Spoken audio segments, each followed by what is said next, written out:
বাংলাদেশি নাগরিকদের প্রতিবেশী দেশ ভারতের ভিসা পাওয়া নিয়ে জটিল পরিস্থিতি তৈরি হয়েছে।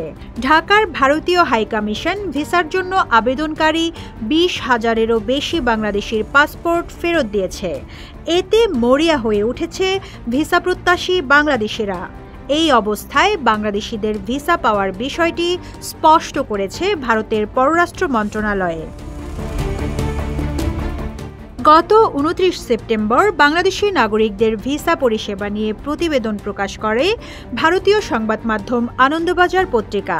প্রতিবেদনে বলা হয়, আপৎকালীন এবং চিকিৎসার প্রয়োজন ছাড়া আপাতত বাংলাদেশি নাগরিকদের ভিসা দেওয়া হচ্ছে না।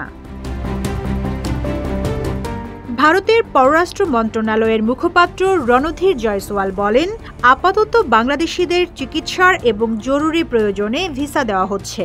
যখন বাংলাদেশের পরিস্থিতি স্বাভাবিক হবে তখন পূর্ণমাত্রায় কাজ শুরু হবে এবং ভিসা প্রদানও স্বাভাবিক হবে। কেউ না বুঝলেও আমরা আপনার প্রয়োজন বুঝি, আর তাই তো অত্যাধুনিক ফিচার সম্বলিত বিভিন্ন সাইজ আর কালারের 250-টিরও বেশি ডিজাইন অপশন নিয়ে ওয়ালটন স্মার্ট ফ্রিজ বোঝে আপনার প্রয়োজন। প্রতিবেদনে বলা হয়েছে, গত 5 আগস্ট শেখ হাসিনার সরকারের পতনের পর থেকেই দেশটিতে ভিসা পরিষেবা বন্ধ ছিল। বাংলাদেশের অশান্ত পরিস্থিতিতে ভারতীয় দূতাবাসের বহু কর্মীকে ভারতে ফিরিয়ে নেওয়া হয়। পরিস্থিতি কিছুটা স্বাভাবিক হওয়ার পর ভারতীয় ভিসা কেন্দ্রগুলোতে পুনরায় কাজ শুরু হলে সেখানেও বিক্ষোভ দেখাতে শুরু করেন অনেকে। এর জেরে ফের ব্যাহত হয় কাজ। বাধ্য হয়ে ভারতীয় দূতাবাস এবং ভিসা কেন্দ্রগুলোতে বাড়তি নিরাপত্তা মোতায়েন করে অন্তর্বর্তী সরকার। এর মধ্যে ভিসা আবেদন কেন্দ্রগুলোতে সেপ্টেম্বর থেকে আবার জরুরি ভিত্তিতে পরিষেবা দেওয়া শুরু হয়েছে।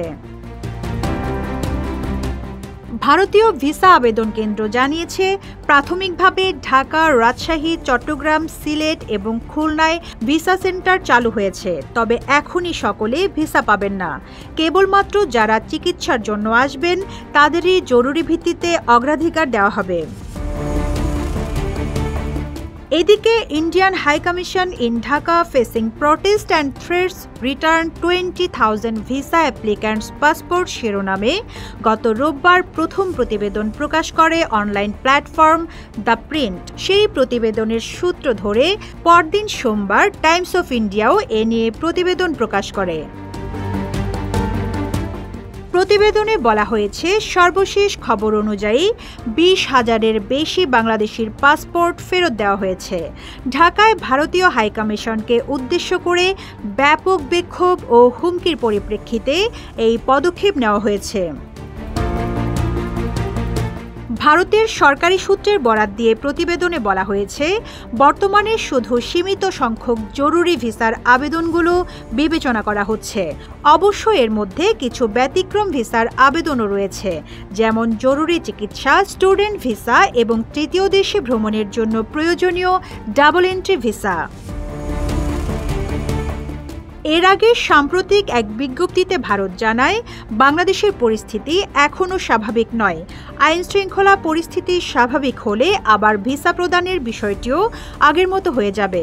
তবে আপাতত বাংলাদেশিদের ভিসা দেওয়া হচ্ছে শর্ত সাপেক্ষে।